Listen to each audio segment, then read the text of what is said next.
शिवा ने गेंडा स्वामी से कुछ सिक्के लेकर पत्थर के शेर के मुंह के अंदर रखी हरी कटोरी में फेंक दिए। जैसे ही सिक्के कटोरी में गिरे, छन छन की आवाज गूंज उठी। गेंडा स्वामी हैरानी से, बस इतना ही? आपने इसके अंदर सिक्के क्यों डाले? मुझे लगा था कि ऐसा करने पर यह शेर जिंदा हो जाएगा और हमारे साथ चलेगा। शिवा मुस्कुराते हुए, ये एक आम पत्थर का शेर है और इसके मुंह में सिक्का डालना सिर्फ एक प्रथा है। हमने उसे सिक्का देकर शुक्रिया कहा है, गेंडा स्वामी। गेंडा स्वामी मुस्कुराते हुए, मानो उसे यह प्रथा एकदम फालतू सी लगी हो। शिवा और गेंडा स्वामी मेन गेट से अंदर चले गए। एक बूढ़ा पहरेदार जो कि मेन गेट के अंदर खड़ा था, बड़े बड़े कदमों से वहां आया। बूढ़ा पहरेदार खुशी से, यह बहुत बड़ी बात है कि तुम्हें इस प्रथा के बारे में पता है। शिवा ने बूढ़े पहरेदार को देखा। बूढ़े पहरेदार ने एक इनविटेशन कार्ड शिवा की तरफ बढ़ाया। बूढ़ा पहरेदार बिना हिचकिचाहट के, शायद तुम दोनों की किस्मत में यहाँ आना लिखा था। अब जब तुम यहाँ आ गए हो तो क्यों ना तुम एक बार हमारे बगीचे के अंदर वाले आंगन में जाकर देखो। गेंडा स्वामी हैरानी से, यह सच में इस बगीचे के अंदर वाले आंगन का निमंत्रण पत्र है? वाह, मैं यहाँ पर पहले भी 6-7 बार आ चुका हूँ, लेकिन कभी भी इस बगीचे के अंदर वाले आंगन में नहीं गया। लगता है इस बार हमारी किस्मत वाकई में काफी अच्छी है। आप सच में कमाल है शिवा। बूढ़ा पहरेदार मुस्कुराते हुए, बगीचे के बाहर वाले आंगन में केवल साधारण फूल और जड़ी बूटियां हैं। वहीं अंदर वाले आंगन में जो जड़ी बूटियां हैं वो हमारे शतायु बूटी बगीचे के लिए बहुत खास हैं। उम्मीद है आपको वो पसंद आएंगी। शिवा शुक्रिया अदा करते हुए, शुक्रिया। शिवा और गेंडा स्वामी अंदर की तरफ बढ़ गए। शिवा और गेंडा स्वामी छोटे से बांस के जंगल से गुजरते हैं। उनके सामने एक बहुत बड़ा सपाट मैदानी इलाका है जिसमें कई सारे फूल और जड़ी बूटियां उगाई गई थीं। शिवा गेंडा स्वामी से, मुझे लगता है यहाँ बाहरी आंगन में देखने लायक ज्यादा कुछ नहीं है। चलो अंदर वाले आंगन में चलते हैं। गेंडा स्वामी बेताबी से, चलो फिर चलते हैं। मैं काफी समय से इस बगीचे के अंदर वाले आंगन में जाना चाहता था, लेकिन आमतौर पर पैसे होने के बावजूद भी मुझे यहाँ नहीं आने दिया जाता था। शिवा और गेंडा स्वामी बगीचे के अंदर वाले आंगन के मुख्य दरवाजे पर पहुंच गए।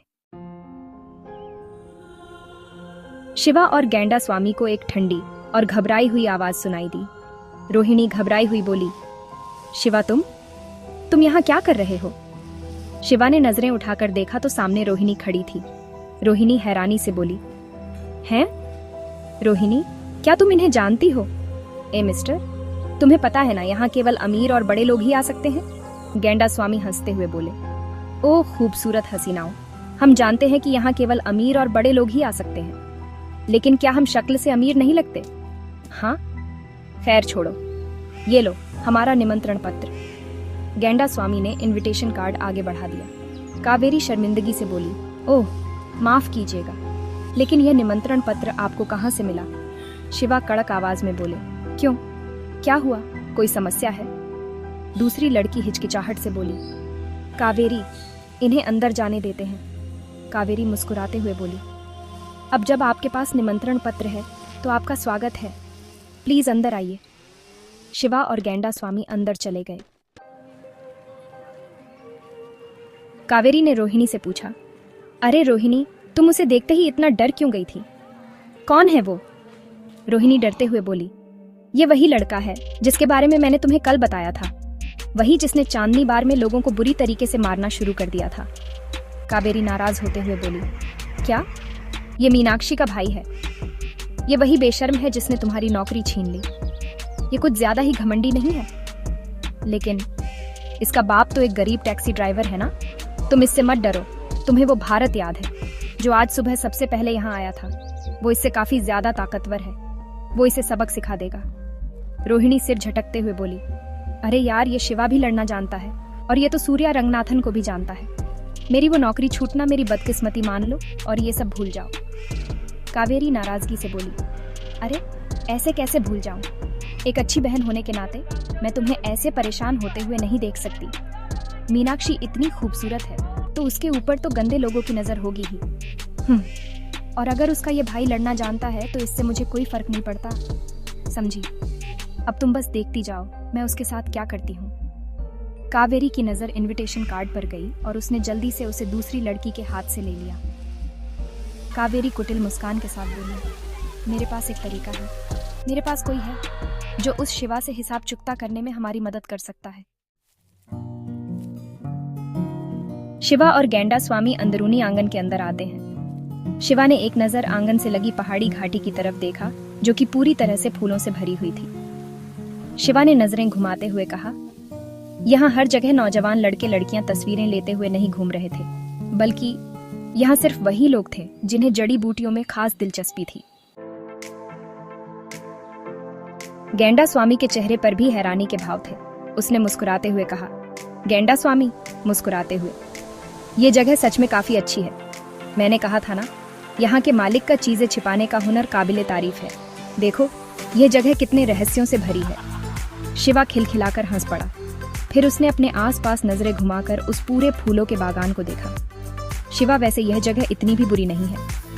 बस मुझे उम्मीद नहीं थी कि यहाँ की कुछ जड़ी बूटियां इतनी जल्दी खिल जाएंगी। गैंडा स्वामी सिर खुजाते हुए, हो सकता है ये सब शायद कोई बिन मौसम खिलने वाली जड़ी बूटियां और फूल हो। अब जब बिन मौसम के फल और सब्जियां हो सकती हैं, तो बिन मौसम के फूल क्यों नहीं खिल सकते। और वैसे भी जो चीजें मौसम से पहले आ जाती है वो पैसा कमाने में बहुत मदद करती हैं। शिवा मुस्कुराता हुआ जड़ी बूटियां देखने लगा।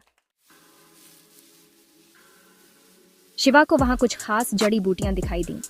तभी अचानक एक आदमी ने पीछे से धीमी आवाज में उससे पूछा, आदमी धीमी आवाज में, शिवा, तुम्हारा नाम शिवा है ना? वहीं रुक जाओ। शिवा की भवें तन गई और उसने एक झटके से पीछे पलटकर देखा। वो आवाज एक अधेड़ उम्र के आदमी की थी, जो काला चश्मा पहने खड़ा था। उसके चेहरे पर बड़े ओहदे पर होने का घमंड साफ दिखाई दे रहा था। शिवा शांत स्वर में, हाँ मैं ही शिवा हूँ। क्यों, कोई परेशानी है? अधेड़ उम्र का आदमी मन ही मन कहता है। अधेड़ उम्र का आदमी मन ही मन, परेशानी? हाँ हाँ हाँ, वो तो अभी पता चल जाएगा बच्चों। प्रकाश राजा शांति से बोले। प्रकाश राजा शांति से, नमस्ते, मेरा नाम प्रकाश राजा है। मैं इस अंदर वाले आंगन का इंचार्ज हूँ। प्लीज मुझे अपना टिकट दिखाएं। शिवा गंभीर आवाज में बोले। शिवा गंभीर आवाज में, हमारे पास टिकट नहीं है। हम यहाँ पर निमंत्रण पत्र के साथ आए हैं। अभी तो आप लोगों ने उसे देखा था। प्रकाश राजा घमंड भरे स्वर में बोले। प्रकाश राजा घमंड भरे स्वर में, आप दोनों को शायद पता नहीं होगा, लेकिन ऐसे अवसर पर इस शतायु बूटी बगीचे के अंदर वाले आंगन में आने के लिए 50,000 रुपए का टिकट खरीदना पड़ता है। ऐसे ही कोई भी मुंह उठाकर अंदर नहीं आ सकता। रही बात निमंत्रण पत्र की, तो मैंने वो भी देखा है, लेकिन उस पर आपका नाम नहीं लिखा था। इसलिए मैं आपके उस निमंत्रण पत्र को खारिज करता हूँ। अब प्लीज जल्दी से यहाँ से चले जाइए। कावेरी घमंड और तिरस्कार से शिवा को घूरने लगी। रोहिणी ने अपने चेहरे पर कोई भाव नहीं आने दिए। गैंडा स्वामी गुस्से में बोले। गैंडा स्वामी गुस्से में, तुम्हारा मतलब क्या है? हाँ, अगर निमंत्रण पत्र बेकार था तो उस बूढ़े आदमी ने इसे हमें क्यों दिया? और तुम्हारे कर्मचारियों ने हमें फिर अंदर क्यों आने दिया? हाँ, लगता है तुम्हारा पिटने का इरादा है। प्रकाश राजा नफरत भरे भाव के साथ बोले। प्रकाश राजा नफरत भरे भाव के साथ, तुम्हें गलतफहमी हो गई है। लगता है तुम्हें यहाँ के प्रसिद्ध बटलर ने ये निमंत्रण पत्र दिया है। लेकिन तुम्हारी जानकारी के लिए बता दूं कि जब से मेनका मैम ने इस शतायु बूटी बगीचे को टेक ओवर किया है, उनके अलावा कोई भी किसी को निमंत्रण पत्र नहीं दे सकता। उम्मीद है कि अब तुम्हें मेरी बात समझ आ गई होगी। तो अब तुम लोग या तो टिकट खरीदो या फिर चुपचाप यहाँ से चलते बनो। शिवा सख्ती से बोले। शिवा सख्ती से, अच्छा, अगर शतायु बूटी बगीचे में यही होता है तो ठीक है। कितने का टिकट है तुम्हारा? प्रकाश राजा मजाक उड़ाने वाले स्वर में बोले। प्रकाश राजा मजाक उड़ाने वाले स्वर में, दरवाजे पर साफ साफ लिखा है 50,000 रुपए एक इंसान के। क्या तुम्हें दिखाई नहीं दिया? अब हमारे शतायु बूटी बगीचे की बेइज्जती मत करो और चुपचाप या तो टिकट खरीदो या फिर निकलो यहाँ से। शिवा ने तुरंत अपनी जेब से डेबिट कार्ड निकालकर प्रकाश राजा के हाथ में थमा दिया। प्रकाश राजा मन ही मन बोले। प्रकाश राजा मन ही मन, क्या यह बच्चा सच में टिकट के 1 लाख रुपए दे सकता है? प्रकाश राजा ने कावेरी से कहा। प्रकाश राजा, ठीक है कावेरी, जल्दी से जाओ और कार्ड स्वाइपिंग मशीन लेकर आओ। कावेरी जल्दी से मशीन लेकर वापस आ गई। शिवा ने मशीन में पासवर्ड डाला और 1 लाख रुपए का भुगतान कर दिया। शिवा चेतावनी भरी नजरों से रोहिणी को देखकर बोले। शिवा चेतावनी भरी नजरों से रोहिणी को देखकर, अब ठीक है? शिवा पलटकर फूलों के बगीचे की तरफ जाने लगा। प्रकाश राजा सख्ती से बोले। प्रकाश राजा सख्ती से, रुको, क्या ठीक है, तुम कहना क्या चाहते हो? हाँ, यहाँ दादागिरी कर रहे हो? प्रकाश राजा, भले ही तुमने टिकट खरीद ली है, लेकिन बाकी मेहमानों की सुरक्षा की खातिर मुझे तुम दोनों की तलाशी लेनी होगी। चलो चलो जल्दी। शिवा गंभीर स्वर में बोले। शिवा गंभीर स्वर में, तुम मुझसे इस रोहिणी का बदला लेना चाहते हो? तुम्हें पता है कि इसका अंजाम क्या होगा? प्रकाश राजा रौबीली आवाज में बोले। प्रकाश राजा रौबीली आवाज में, ये क्या बकवास कर रहे हो? मैं कभी किसी से निजी दुश्मनी की वजह से ऐसे बदला नहीं लेता। आज यहाँ फ्लावर किंग कंपटीशन हो रहा है और इनाम काफी महंगे हैं। साथ ही जितने भी मेहमान आए हैं वो सभी बहुत अमीर परिवारों से हैं। तुम दोनों पर मुझे भरोसा नहीं है।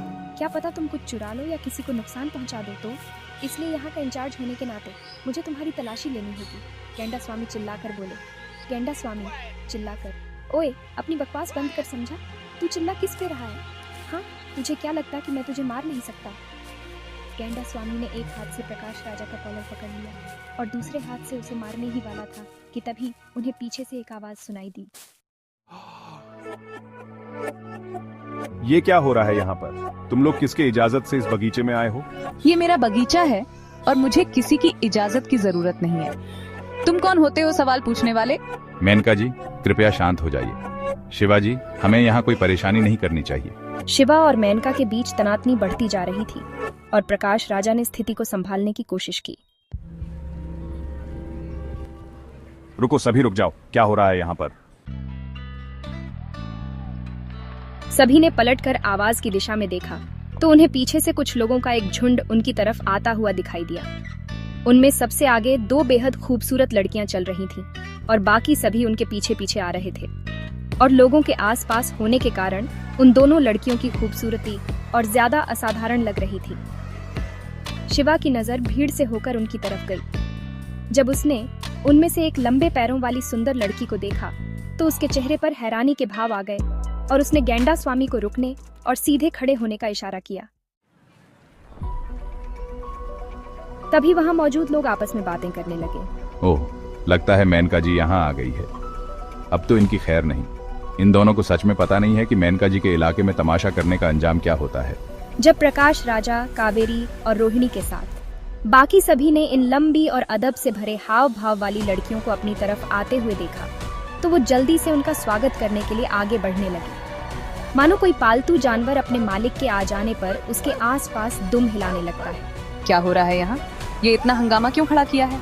मैम, इन दोनों ने चालाकी से निमंत्रण पत्र हासिल किया और पता नहीं कहां से मुंह उठाकर अंदर आ गए। मैंने इनसे शांति से कहा कि हमारे साथ सहयोग करें और हमें तलाशी लेने दें ताकि मैं सुनिश्चित कर सकूं कि कहीं इनके पास कोई खतरनाक चीज तो नहीं है, लेकिन इन्होंने तो मेरी बात तक नहीं सुनी, बल्कि ये तो मुझे मारने पर उतारू हो गए। किस्मत से आप सही वक्त पर आ गई।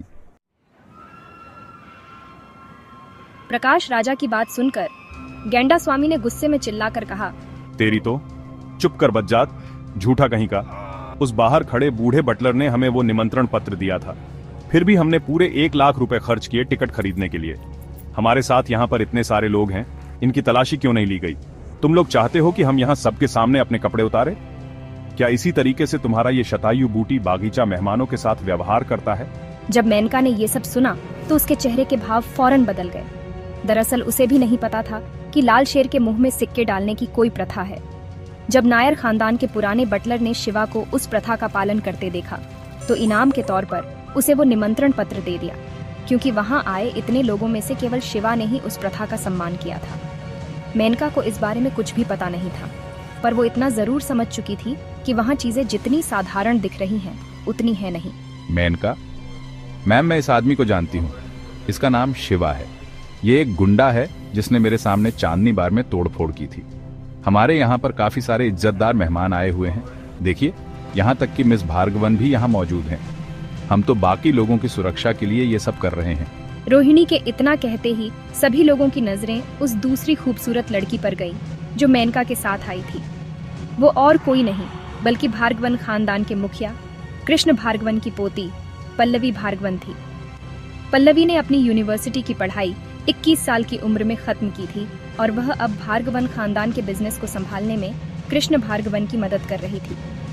पूरे कोयम्बटूर शहर में, यहाँ तक कि पूरे तमिलनाडु में उसे प्रदेश की सबसे खूबसूरत प्रसिद्ध और प्रभावशाली औरतों में से एक माना जाता था।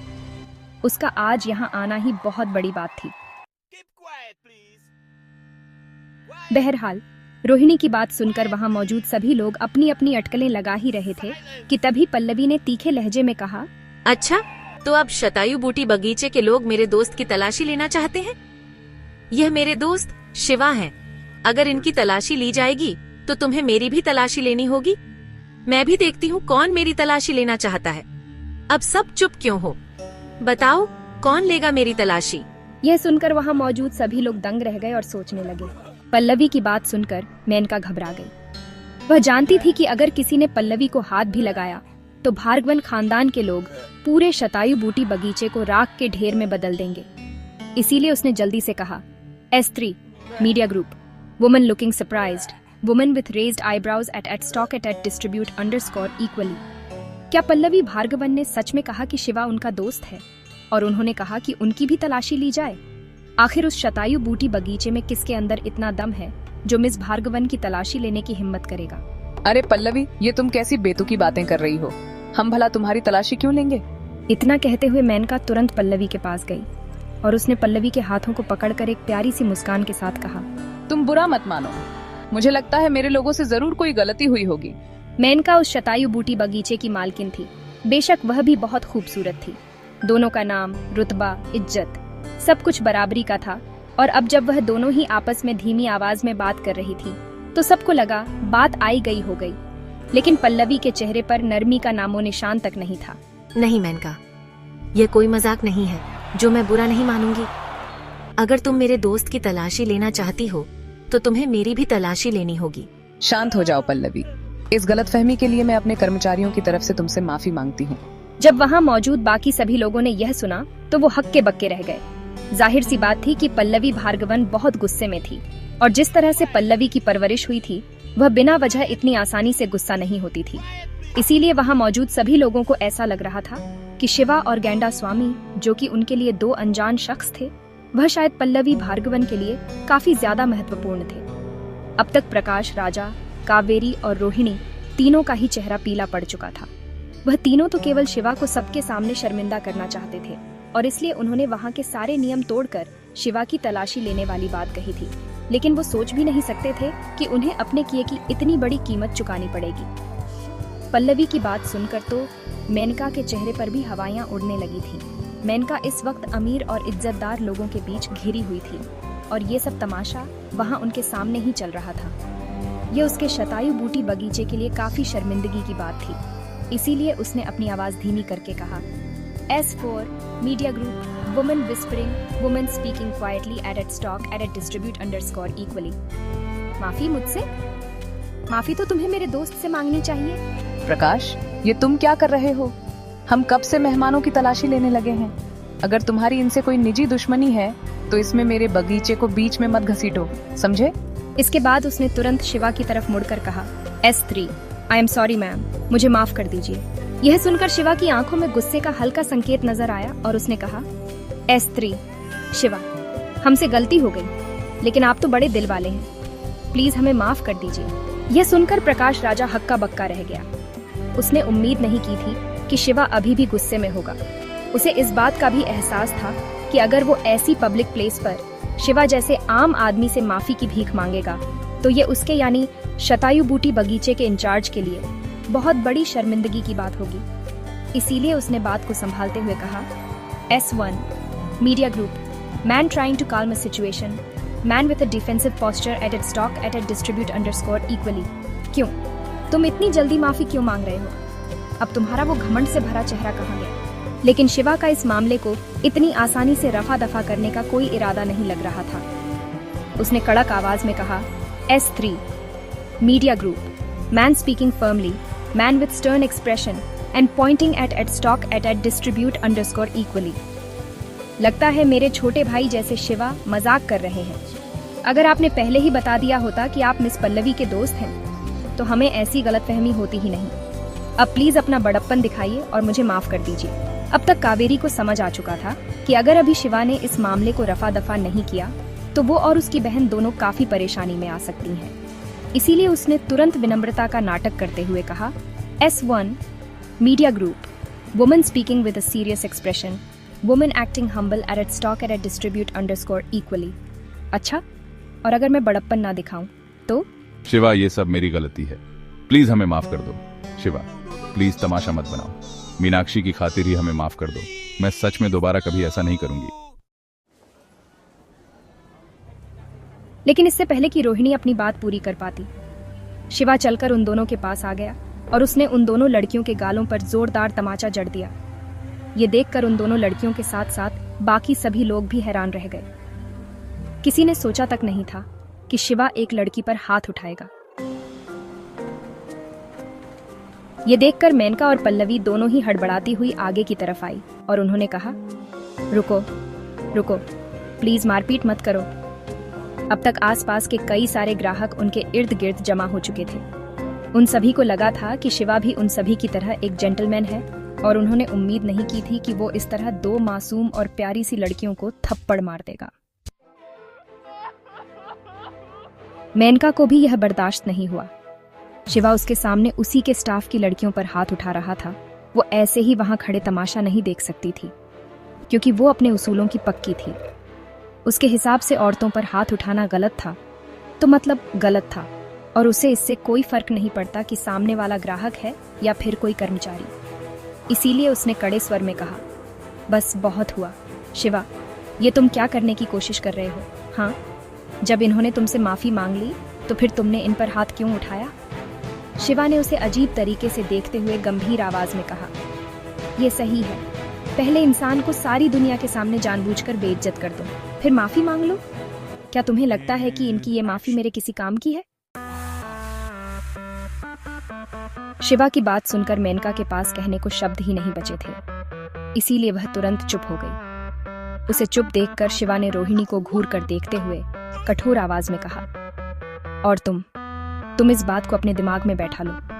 अगर तुमने दोबारा मुझे या मीनाक्षी को परेशान करने की कोशिश की तो मैं तुम्हारी जान ले लूंगा, समझी? शिवा की ऐसी खतरनाक धमकी सुनकर वहां मौजूद सभी लोगों को अपनी रीढ़ की हड्डी तक में कंपन महसूस होने लगा। वो रोहिणी और कावेरी की हकीकत नहीं जानते थे। उन्हें तो अब भी वो दोनों मासूम सी लड़कियां नजर आ रही थीं, इसीलिए अब उन सबका शिवा को देखने का नजरिया बदल गया था। उन्होंने मन ही मन सोचा, ये शिवा कहीं पागल तो नहीं है? दो मासूम सी लड़कियों को ऐसे दिन दहाड़े जान से मारने की धमकी दे रहा है।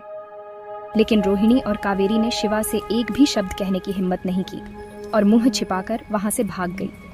उन्होंने सोच लिया था कि आज के हादसे के बाद वह दोनों कभी भी भविष्य में ऐसे जल्दबाजी में काम नहीं करेंगी। वहीं प्रकाश राजा का चेहरा भी पीला पड़ चुका था। वह वहां से भागना चाहता था, लेकिन गेंडा स्वामी ने अभी तक उसका कॉलर पकड़ रखा था और उसे घूरे जा रहा था। रोहिणी और कावेरी के वहां से भागते ही अचानक से गेंडा स्वामी ने प्रकाश राजा की टांगों के बीच एक जोरदार लात जमा दी और चिल्लाकर कह, बेहुदा इंसान, तू कहाँ इतनी जल्दी भाग रहा था? ले अब भाग ना। गेंडा स्वामी की लात पड़ते ही प्रकाश राजा ने एक दर्द भरी चीख के साथ अपने निजी हिस्से को पकड़ लिया और जमीन पर गिरने के बाद किसी कीड़े की तरह सिकुड़ गया। जब मेनका ने यह सब देखा तो वह और भी ज्यादा गुस्सा हो गई। अगर उसके नीचे काम करने वाले कर्मचारियों को इस तरह मारा जाएगा तो उनकी मालकिन होने के नाते उसकी भी बेइज्जती होगी और साथ ही साथ उसके शतायु बूटी बगीचे की भी। लेकिन फिर भी पल्लवी की वजह से वो ज्यादा कुछ बोल नहीं पा रही थी, तो उसने दांत पीसकर कहा, तुम दोनों, क्या अब तुम्हारा हो गया या अभी और तमाशा करना बाकी है? ये देखकर पल्लवी ने भी शिवा से कहा, शिवा, मुझे लगता है अब इस मामले को जाने देना चाहिए। वैसे भी आपने इन सबको सबक तो सिखा ही दिया है। शिवा को पता था कि पल्लवी भार्गवन ने सिर्फ उसकी मदद करने के चक्कर में अपने और शतायु बूटी बगीचे के बरसों पुराने रिश्ते को जोखिम में डाल दिया था। इसीलिए पल्लवी की बात सुनकर शिवा ने अपने हाथों की धूल को झटकते हुए हामी में सिर हिलाया और कहा, हम ठीक है, वैसे भी मुझे लगता है इन जैसे बेवकूफ लोगों के लिए यह छोटा सा सबक ही काफी है। शिवा की बात सुनकर पल्लवी अपनी मुस्कुराहट रोक ही नहीं पाई। उसने मन ही मन कहा, ये और छोटा सा सबक? अगर ये छोटा सा सबक है तो फिर बड़ा सबक कैसा होगा? शिवा का वहां के कर्मचारियों को उनकी मालकिन के सामने मारना सीधे शतायु बूटी बगीचे की इज्जत को मिट्टी में मिलाने जैसा था। और यही सोचकर मेनका मन ही मन तिलमिला रही थी। अगर वहां इतने सारे लोग नहीं होते तो मेनका अब तक अपना आपा खो चुकी होती। हालांकि मेनका का चेहरा अभी भी गुस्से के कारण लाल था, लेकिन उसने अपने गुस्से को शांत कर अपने बाकी के कर्मचारियों से कहा, सुनो, इसे यहाँ से अस्पताल लेकर जाओ और फिर इसे इसकी पगार देकर नौकरी से निकाल देना। कर्मचारियों को काम समझाने के बाद मेनका ने पलटकर पल्लवी को मुस्कुराकर देखा और वहां से बड़े ग्राहकों की तरफ चली गई ताकि पूरा माहौल ठीक कर सके। कुछ ही देर में पल्लवी, गेंडा स्वामी और शिवा को छोड़कर बाकी सब भी वहां से चले गए। जब गेंडा स्वामी ने देखा कि अब वहां कोई बाहर वाला नहीं है तो उसने शिवा को थम्स अप दिखाते हुए कहा, शिवा भाई, वैसे तो तुम उम्र में मुझसे छोटे हो, लेकिन आज तो मुझे सच में तुम्हें बड़ा भाई बोलने का मन कर रहा है। इतना कहकर गेंडा स्वामी ने पल्लवी की तरफ देखते हुए कहा, वैसे ब्यूटीफुल लेडी, आप भी शिवा को भाई बुला सकती हैं। हाँ हाँ हाँ। असल में गेंडा स्वामी पल्लवी को छेड़ने की कोशिश कर रहा था, लेकिन शिवा ने उसे हाथ के इशारे से रोक लिया। फिर उसने गेंडा स्वामी की तरफ गंभीरता से देखा और कहा, गेंडा स्वामी, इस दुनिया में जंगल का कानून चलता है। तुम्हारा दुश्मन सिर्फ तुम्हारा दुश्मन है, उसकी और कोई पहचान नहीं होती। इस बात से कोई फर्क नहीं पड़ता कि वह औरत है या मर्द, या फिर वो दिखने में कितना शरीफ है या कितना खूबसूरत, क्योंकि उनके चोट पहुंचाने के तरीके काफी वाहियात और गिरे हुए हो सकते हैं। उदाहरण के तौर पर मान लो अगर कोई औरत तुम्हारे पेट में छुरा घोंप दे तो क्या तुम तब भी अपने उसूलों को मानोगे? यह सुनकर गेंडा स्वामी ने कुछ पल के लिए सोचा और फिर अपने माथे को खुजाते हुए कहा, बात तो तुम्हारी सही है शिवा। असल में मैं भी उस वक्त बहुत गुस्से में था, लेकिन हर किसी की नजरें हम पर थीं, इसलिए एक औरत पर हाथ उठाना मुझे ठीक नहीं लगा। यह सुनकर शिवा सहजता से मुस्कुराने लगा।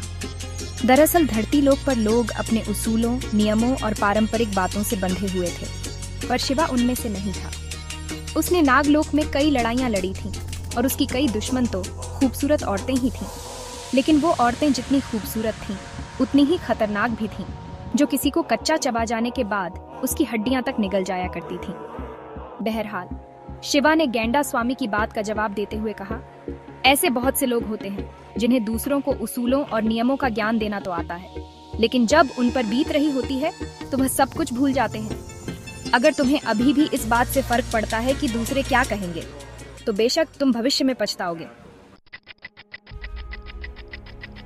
जब गेंडा स्वामी ने शिवा की बात पर गौर किया तो उसे एहसास हुआ कि शिवा एकदम सच कह रहा था। अगर आज वो और शिवा कमजोर होते तो उन्हें फालतू में 1 लाख रुपए भरने के बाद भी सबके सामने बेइज्जत होना पड़ता और अंत में उन्हें लात मारकर वहां से निकाल दिया जाता। इसीलिए शिवा की बात सुनकर अचानक गेंडा स्वामी को ऐसा लगा मानो शिवा ने उसकी आंखें खोल दी हो, और उसे इस बात का पछतावा होने लगा कि उसने उन दोनों लड़कियों को क्यों नहीं मारा। इसके बाद शिवा ने एक नजर पल्लवी को देखा और मुस्कुराकर कहा, वैसे बेशक कुछ लड़कियां अच्छे व्यवहार की पात्र भी होती हैं, मैं तो केवल दुश्मनों की बात कर रहा था। खैर छोड़ो इन बातों को। पल्लवी जी, आप यहाँ क्या कर रही हैं? ये सुनकर पहले तो पल्लवी एक अजीब तरीके से शिवा को देखने लगी। आखिर ऐसा क्या देख रही थी पल्लवी शिवा में, और उसके अचानक से वहां पहुंचने के पीछे क्या राज था? शिवा जहां भी जाता है वहां भार्गवन खानदान से जुड़ा कोई ना कोई इंसान जरूर पहुंच जाता है। क्या भार्गवन खानदान शिवा का पीछा कर रहा है?